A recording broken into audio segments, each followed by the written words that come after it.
Welcome to Nissan Stadium in Nashville. Week 17 of the NFL season brings a clash of rookie quarterbacks as the New Orleans Saints take on the Tennessee Titans. The Saints, on a 3-game winning streak with Tyler Shuck under center, look to carry that momentum on the road. But the Titans' top pick, Cam Ward, has been red hot, coming off his best back-to-back performances.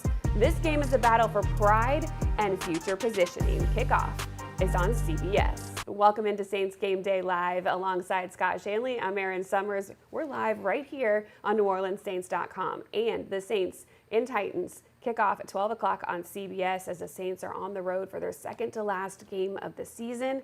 Scott, the team has been rolling. 3 straight wins. They have been averaging over 24 points over that time span. What's been working so well that they need to continue to bring into today's game? Well, I think kind of the low-hanging fruit is how well Kellen and Tyler have been working together. Tyler's been playing outstanding football. There's no doubt about it that this team has kind of been on the upward trajectory since he's taken helm at quarterback. So you never want to displace too much of what the quarterback's doing, how well he's playing. But I think defensively, the defensive part of this football team, Coach Staley deserves a lot of credit.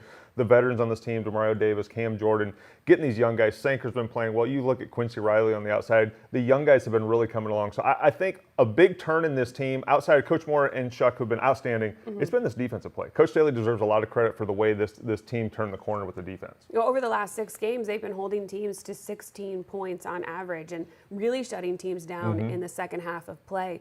So it's hopefully something that does continue in this one today. The Titans, they are 3-12 on the season, but they're also looking to carry momentum into the offseason. You know you have a division rival, the Atlanta Falcons, next week. So how do you not overlook the opponent here? Well, I think the one thing that makes, yes, you're looking to that last game against a hated a rival team, but the Titans, you can't overlook this team, especially when they come off a 26-9 victory over the Chiefs. Held the Chiefs to 133 yards. I know Mahomes wasn't in. That was the first week without their starting quarterback. But this Titans team is one of those teams that you kind of want to play earlier in the year with a rookie quarterback because Cam Ward's starting to figure it out a little bit. They've always had a good running game. Their pass rush is elite, one of the best in the National Football League. So you're kind of getting them at the end of the year when they're playing some of their best football and coming off their biggest win of the year. All right, well, let's send it to Stan Brick at his recipe for success for this matchup with the Saints in Tennessee.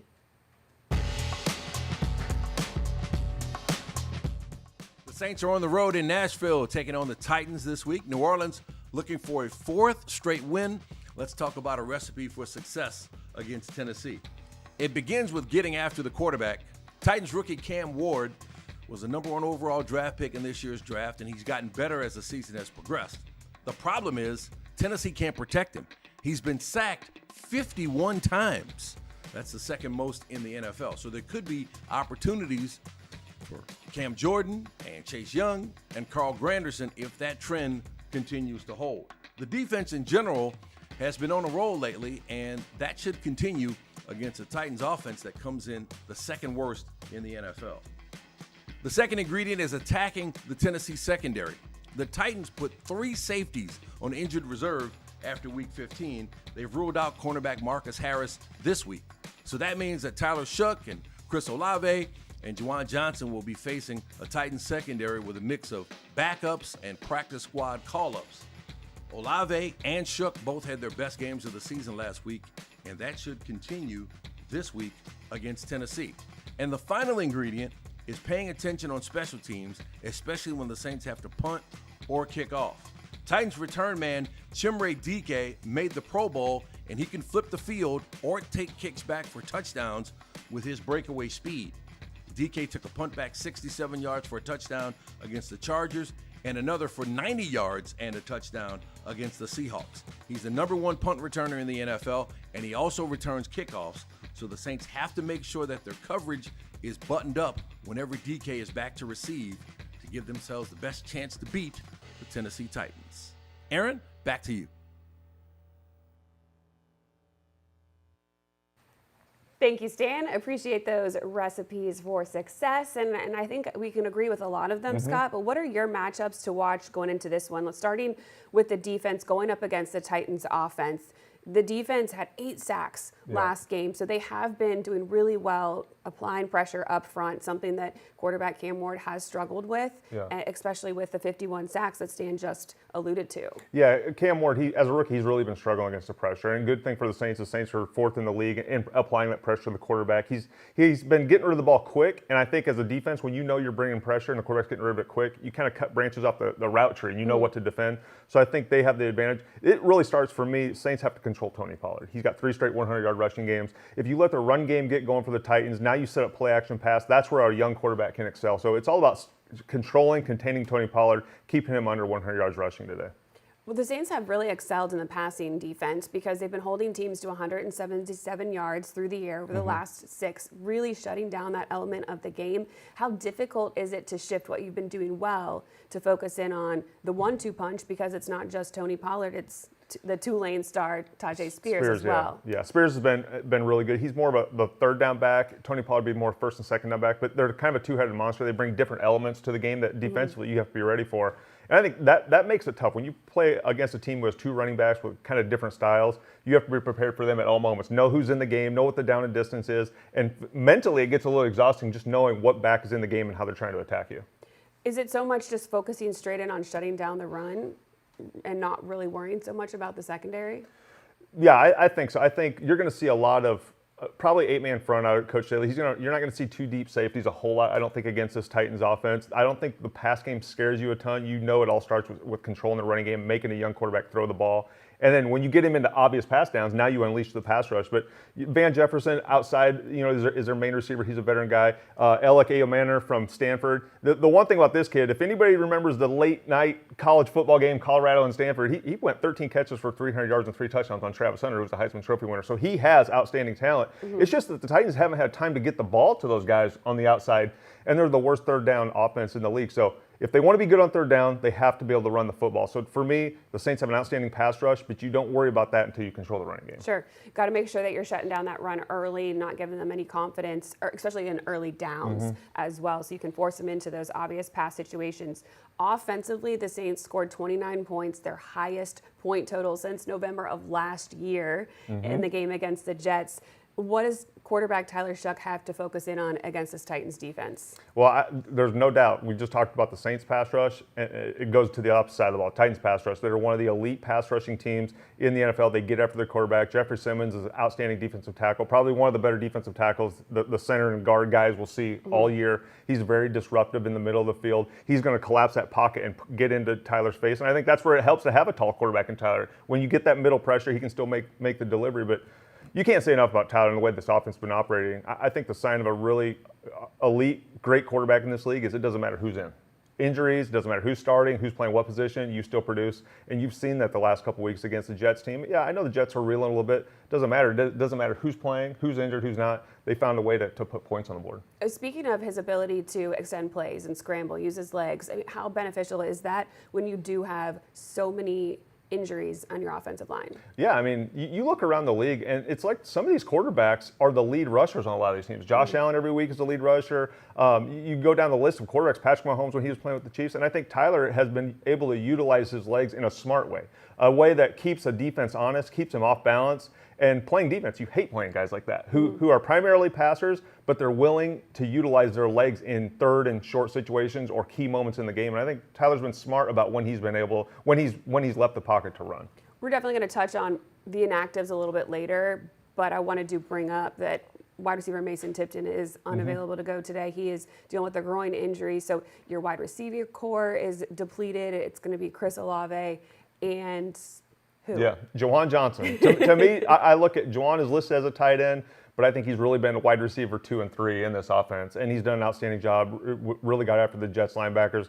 I think Juwan's a huge mismatch for a lot of these teams against the Titans defense. Their secondary and linebackers are one of the most penalized units in the NFL. So you could see some shots down the field too. And I got to give Chris Olave a lot of credit. He's been listed questionable. He's been banged up the last few weeks, going all the way back to the Tampa game with a back injury. Those are not easy injuries to play through. He's been out there fighting and been very productive out there on the field too. So somehow, some way, I think between Chris Olave and Taysom Hill, you're going to find a way to make up for the Mason Tipton loss, get the running backs involved in the passing game a little bit as well. Yeah, some good things to watch going into this one. We want to give a shout out to linebacker Demario Davis, who is the Saints nominee for the Walter Payton Man of the Year. He has done so much in the community here through his Devoted Dreamers Foundation, and he is one of our favorite people to cover and talk to on a daily basis. Over the past couple months, we've been planning a food drive that will benefit Clover's Food Pantry. We will be there alongside Demario, who will be available to take pictures and sign autographs. And he goes down! Slammed down and sacked by Demario Davis. Not only did I want to be a great athlete, I wanted to be somebody that impacted the community, somebody that had a heart for people, somebody that used the platform and used the resources that I had to reach back and help them.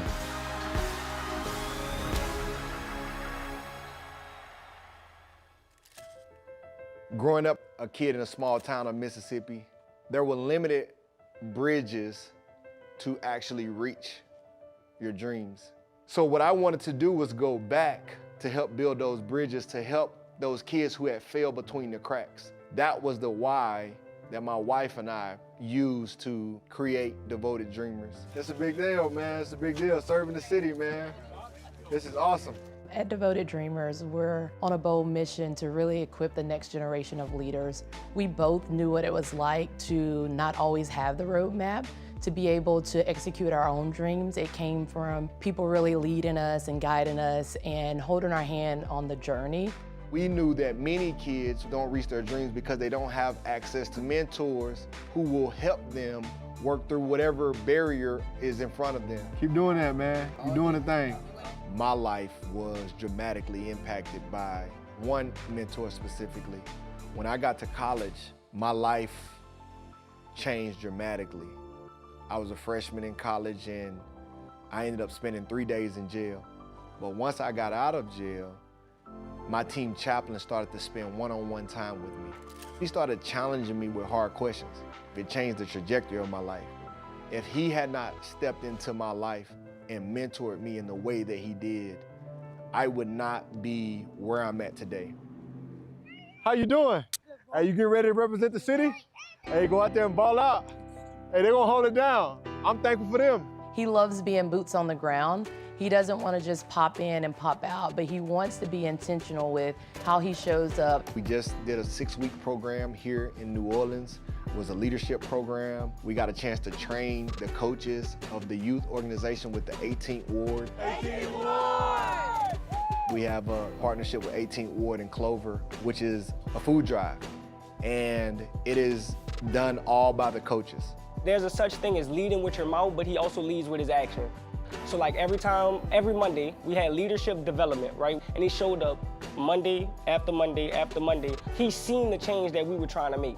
Just having this opportunity right now, even just to speak with you and let you know how much of an impact you made on my life. Not just me, but those around me. Because the city definitely showed up and showed out. Bro. Yeah. Definitely. So proud of you, bro. Keep leading, dog. Kids who graduate the program end up coming back and lead. And so we got a chance to lead them. And so it's all about generational impact, and they're serving the city with this drive. This was all them, so we're just out here being a part. Demario has a lasting impact on a lot of kids, on a lot of people. Demario showed like, to whom much is given, much is required. I would love to follow in his footsteps and be the same type of leader. Y'all did incredible. It's a big deal. Proud of y'all. I'm very proud of the work that my wife and I get to do. I hope that the work inspires others and motivates them, and it continues on.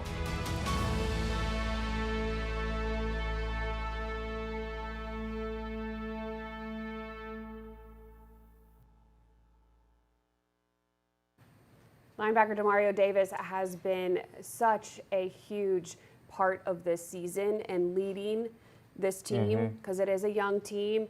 What have you seen from him this year? Just the way he seemingly continues to get better. Yeah, he's just an amazing person, an authentic human being. We all know what type of football player he is because we can see it every Sunday when he goes out there and continues to play and defies Father Time. But these behind-the-scenes looks, I think, gives you an insight into why it's easy to transition from a new head coach to a first-time head coach. You have leaders like that in the locker room, Demario and Cam.